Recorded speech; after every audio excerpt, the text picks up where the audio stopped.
Spartan goal, scored by number 34, Sydney Menser. On a crisp early spring day, there is no place that Jen Muston would rather be than coaching the York College women's lacrosse team. It's halfway through the season. We're at a good click right now. We just have to clean up some things to kind of continue to get better. And when it comes to getting better, that's something that Coach Muston has been dealing with for the past few years. I first learned that I had chronic kidney disease in 2017, and at that point it was just monitoring my numbers and good healthy daily habits, eating right, exercising, and just really visiting the doctor frequently to monitor. It wasn't until 2022 that my numbers had dropped enough to be eligible to be placed on the transplant list and start the journey of finding a transplant organ. As the Spartans continue to set new standards each season, Coach Muston has had to do something that no current or former student athlete is good at. Wait. It's very unpredictable, and when you have a health issue, you want to fight for yourself, you want to advocate for yourself, you want to do everything you can to help yourself, and in this process sometimes you just can't. York College had high expectations in 2024, coming off their best season in program history. At the same time, there was a goal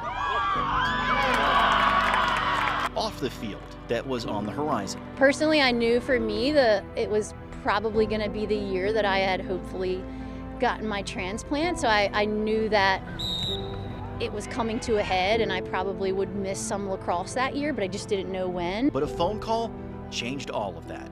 Getting the phone call one random Friday night in February at 11:30 at night is unexpected, but it happens in a whirlwind, and when you get it, you have 15 minutes to take it or leave it, essentially. So so I decided to take it, and at that point the process rolled. And after surgery, it was not supposed to be a quick return to the sidelines, with a big emphasis on supposed to. Basically, I didn't follow what the doctor said, which I don't recommend that. I am stubborn and very competitive, and I work in an environment where we're outside.